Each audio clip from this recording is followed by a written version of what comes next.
Consumer awakening mission में आपका स्वागत है। फ्रेंड्स, आज हम आपके लिए एक विशेष सूचना लाए हैं। हमारी एक पुस्तक कोट्स फ्रॉम कंज्यूमर लैंडमार्क जज बारे में, इस पुस्तक के बारे में आज हम आपसे चर्चा करेंगे। सबसे पहले हम आपको ये बताना चाहते हैं कि ऑर्डर को पढ़ना भी एक आर्ट है। कभी कभी बहुत लंबे ऑर्डर्स होते हैं, 50-50 पृष्ठ के या 50 से भी अधिक पृष्ठ के जो ऑर्डर्स होते हैं, उनको पढ़ने में समय तो लगता ही है। ये नहीं पता चलता कि एक्चुअली इस जजमेंट में अल्टीमेटली कोर्ट ने क्या होल्ड किया है। ऑपरेटिव पार्ट में कोर्ट कई पैराग्राफ्स में जस्टिफिकेशन देते हुए अपना जजमेंट देता है कि ये हम होल्ड करते हैं।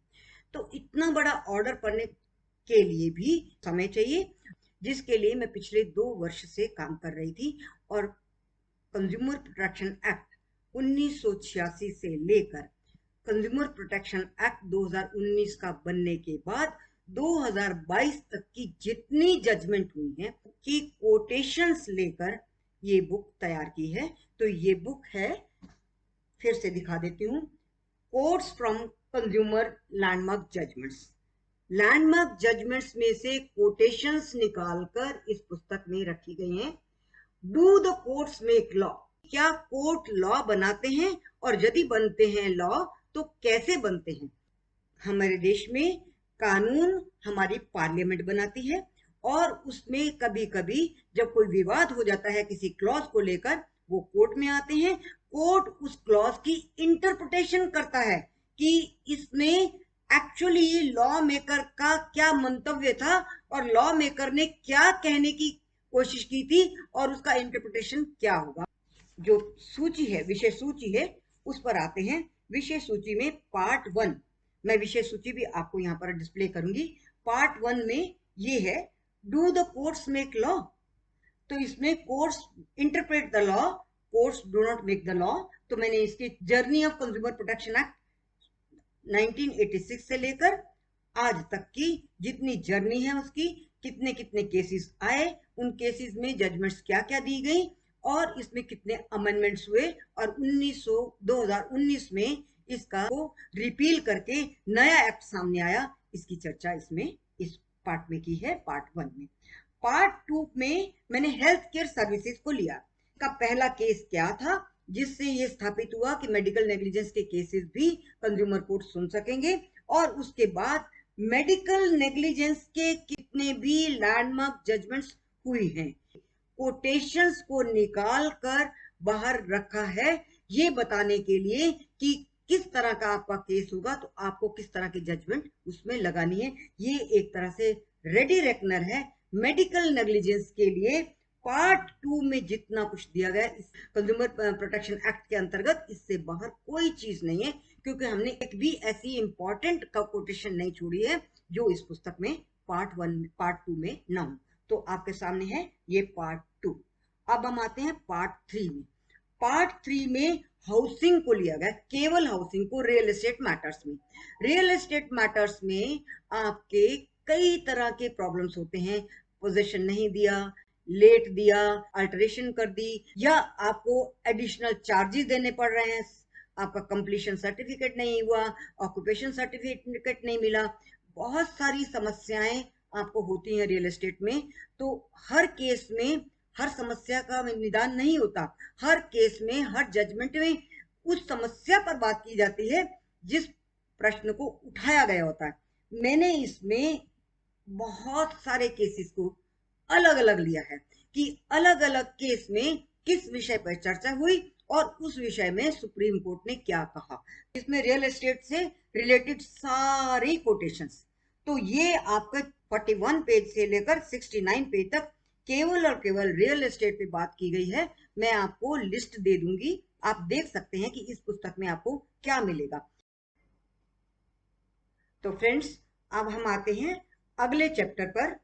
अगला चैप्टर हमारा है इंश्योरेंस। ये एक बहुत ही वास्ट चैप्टर है, और इंश्योरेंस की सर्विसेज आम जनता के लिए बड़ी आवश्यक तो हो ही गई हैं, और सबसे अधिक समस्याएं आम लोगों को इसी इंश्योरेंस के मैटर्स में आती हैं।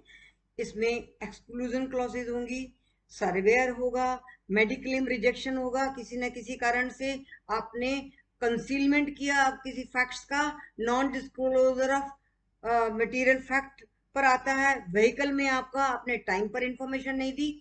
बहुत सारी समस्याएं इंश्योरेंस के मैटर्स में आती हैं और अलग अलग चीजों के आप इंश्योरेंस करवाते हैं। और यहाँ तक कि कभी कभी डॉक्टर्स, कभी कभी क्या, अमूमन यहाँ तक कि डॉक्टर्स को डिफेंड करने के लिए भी इंश्योरेंस कंपनी सामने आ जाती है, क्योंकि डॉक्टर ने इंश्योरेंस लिया होता है और कंप्लेनेंट उससे भी घबरा जाता है। क्या घबराना चाहिए, इसमें उस पर क्या असर पड़ता है, इस बात पर भी चर्चा की है। और कभी कभी डॉक्टर ने जब इंश्योरेंस करवा रखी है किंतु इंश्योरेंस कंपनी डॉक्टर को इंश्योरेंस नहीं देती, क्लेम नहीं देती, तब ऐसी स्थिति में कंज्यूमर को कौन देगा मुआवजा, इस पर भी हमने चर्चा की है। तो ये इंश्योरेंस का मैटर बहुत बड़ा मैटर है। ये है पार्ट 4। इसकी हम लिस्ट आपको अलग से डिस्प्ले करेंगे इसी उस पे। और इसमें कॉन्ट्रैक्ट कब पूरा हुआ, आपने अगर इंश्योरेंस से पहले आपको मेडिकल करवाना चाहिए था, वो करवाया या नहीं करवाया, सारी प्रॉब्लम्स। और यहाँ तक कि इरडा की गाइडलाइंस और समय समय पर जितने भी इशू होते रहे, गाइडलाइंस इशू होते रहे या सर्कुलर इशू होते रहे, उनकी भी हमने इसमें चर्चा की है। तो अगला पार्ट है हमारा पार्ट 5, एजुकेशन। Education service. तो इसमें बहुत सारा कंफ्यूजन हो गया है एक दो जजमेंट से। नेशनल कमीशन का एक जजमेंट आया है, मनु सोलंकी वर्सेस विनायक यूनिवर्सिटी, ये 2020 का एक ऑर्डर था, जिसने थोड़ा सा कंफ्यूजन कर दिया है। किंतु हमने अपने इस चैप्टर में इस बात को बड़ा क्लियर किया है कि सुप्रीम कोर्ट की बेंच का, सुप्रीम कोर्ट के जजेस का जो ऑर्डर होगा वही आपके लिए मान्य है, क्योंकि हमारे देश में सुप्रीम कोर्ट की जजमेंट या बड़ी अदालत की जजमेंट को छोटी अदालतों को मानना पड़ता है। नेशनल कमीशन ने एक ऑर्डर अवश्य किया है, किंतु अगर वो सुप्रीम कोर्ट की जजमेंट से अलग है तो वो मान्य नहीं होगा। और ये जजमेंट, इनका नेशनल कमीशन का ये जजमेंट ऑलरेडी चुनौती दी जा चुकी है सुप्रीम कोर्ट में, तो हमने उस पर भी चर्चा की है कि इसमें एजुकेशन सर्विस है या नहीं। तो आपको मोटा मोटा तौर पे ये बता दें कि यूनिवर्सिटीज कंज्यूमर कमीशन के दायरे में नहीं आती, कंज्यूमर प्रोटेक्शन एक्ट के अंडर एस्टैब्लिश्ड इन अदालतों की जुरिडिक्शन में नहीं आती। किंतु बाकी एजुकेशनल इंस्टीट्यूट जो भी सर्विसेज देते हैं पेमेंट लेके, उन वो जवाबदेह हैं कंज्यूमर कमीशन के सामने। तो 5वां पार्ट हमारा हो गया एजुकेशन का। अगला है बैंकिंग एंड फाइनेंसिंग। ये भी बहुत महत्वपूर्ण विषय है। आपके एटीएम की प्रॉब्लम, आपके अकाउंट से पैसे चले गए, आपके अकाउंट से प्रीमियम जाता था इंश्योरेंस कंपनी को, वो प्रीमियम नहीं दी गया और आपका इंश्योरेंस कैंसिल कर डिसकंटिन्यू हो गया। और बहुत सारी समस्याएं, आपका लोन अप्रूवल हुआ, उसमें आपका ज्यादा इंटरेस्ट लगा दिया गया, क्रेडिट कार्ड की समस्या है, हायर परचेज की समस्या है, आपने व्हीकल हायर परचेज पे लोन लिया, व्हीकल का लोन लिया और आपने 2-1 किस्तें नहीं दी तो आपका व्हीकल रिपोजेस कर लिया गया। इतनी सारी समस्याएं बैंकिंग एंड फाइनेंसिंग को लेकर है।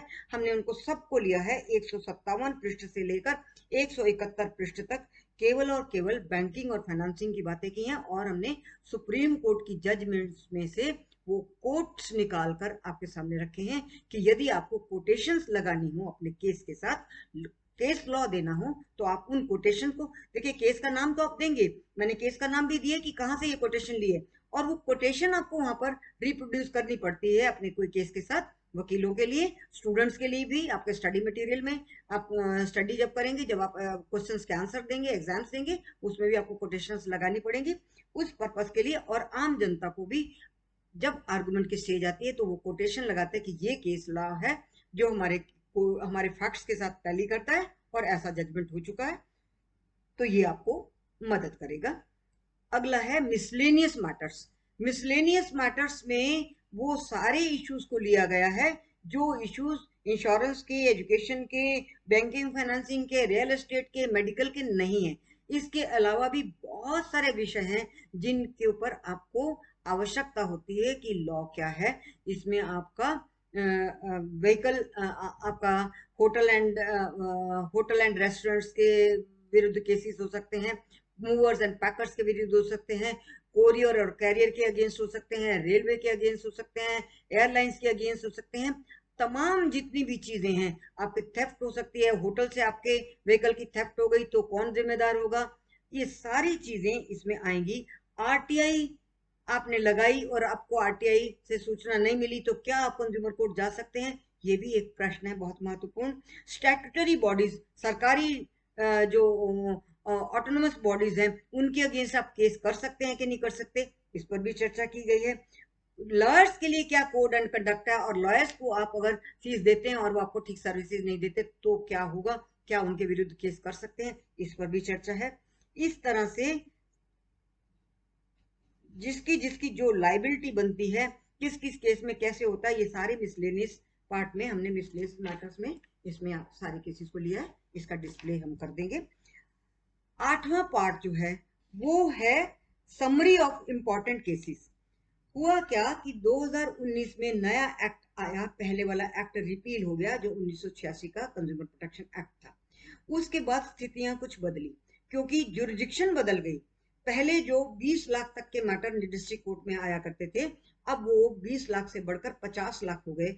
और जो स्टेट कमीशन में जो केस आ सकते हैं, पहले 20 लाख के बाद आते थे, अब वो 2 करोड़ के बाद के केसेस स्टेट कमीशन में आने चाहिए। और इसी तरह से नेशनल कमीशन में 2 करोड़ से अबाव जितने केसेस होंगे वो नेशनल कमीशन सुनेगा। तो जब ये स्थिति बदली तो बहुत सारे लोगों को ये प्रश्न उठा, बहुत सारे लोगों ने प्रश्न उठाए कि क्या हमारे ये केसेस ट्रांसफर हो जाएंगे, इस पर भी हमने चर्चा की है।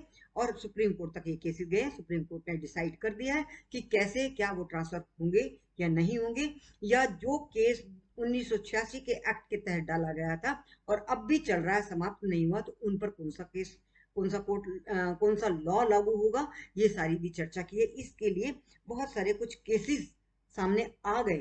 क्लास एक्शन क्या होता है और क्लास एक्शन या जॉइंट कंप्लेंट, इसमें क्या अंतर है, ये जितनी नई चीजें आई उनके ऊपर चर्चा के लिए फिर मैंने कुछ केसेस को लिया है जो 2020 से लेकर 2022 तक के जितने भी इंपॉर्टेंट केसेस सुप्रीम कोर्ट ने डिसाइड किए हैं ऑन दीज इश्यूज, चेंज होने के वक्त का लॉ चेंज होने के कारण और रिपील होने के बाद नया एक्ट आने के कारण, तो मैंने उसको इसमें लिया है। तो ये मैंने बड़े बड़े जितने भी ऑर्डर थे, चाहे 200 पेज के थे या 50 पेज के थे, उनको मैंने समराइज करके छोटा किया है ताकि आम जनता उसको सिंपल लैंग्वेज में पढ़ सके और ये जान सके कि इस ऑर्डर में एक्चुअली क्या लॉ होल्ड किया है। तो फ्रेंड्स, ये था हमारी पुस्तक के कंटेंट्स, इसमें क्या कहा गया है, क्या बताया गया है और कैसे यह आपको सहायता कर सकती है, इसके बारे में हमने चर्चा की। मैं अपने उन सब मित्रों को धन्यवाद देती हूँ, मेरे एडवोकेट्स, जिन्होंने मुझे प्रेरित किया कि मैं कोर्ट्स को एक जगह पर इकट्ठा करके, एक तरह से ये आपका रेडी रेकनर है, इसको आप अगर अपने हाथ में रखेंगे तो आपको कोई भी लॉ कंज्यूमर रिलेटेड जानना हो, कोई भी कोटेशन, कोई भी लीगल ऑर्डर देखना हो, तो आपको इसमें सिलसिलेवार मिल जाएगा। सभी पार्ट्स अलग अलग बनाए हुए हैं और हर विषय पर अलग अलग से चर्चा की गई है। मैं धन्यवाद देती हूँ अपने उन दोस्तों को जिन्होंने अभी मेंबर के लिए एग्जाम देना है। बहुत उनसे मुझे प्रेरणा मिली क्योंकि उन लोगों ने मुझे कहा कि हमको एग्जाम देने के लिए जितना पढ़ना पड़ता है, हम जजमेंट्स नहीं पढ़ सकते, अगर आप हमें कुछ कोटेशंस दे दें और कोटेशंस निकाल के बता दें और जजमेंट्स बता दें, रेफरेंस दे दें, तो इससे हमें बहुत सुविधा होगी। मैं उन लोगों का भी धन्यवाद करती हूँ, उन्होंने मुझे प्रेरित किया। स्टूडेंट्स ने तो मुझे बार बार पूछा, मैम हमें केस लॉ चाहिए, क्योंकि अब ग्रेजुएशन के बाद लगभग सभी कॉलेजेस में कंज्यूमर प्रोटेक्शन एक्ट पढ़ाया ही जाता है और उनको उसके लिए तैयारी करनी होती है। तो ये एक उनके पास पुस्तक है, इसको आप समझ लीजिए कि आपकी ये गीता है। अगर ये आपके पास है तो आप इसको पढ़कर अपने परीक्षा दे सकते हैं, अपना केस लड़ सकते हैं, और मेंबर्स की पोस्ट के लिए अगर आपको तैयारी करनी है तो ये भी आपके लिए लाभदायक होगी। आपके व्यूज मेरे लिए बहुत महत्वपूर्ण है और आपके सजेशंस मेरे लिए बहुत महत्वपूर्ण है।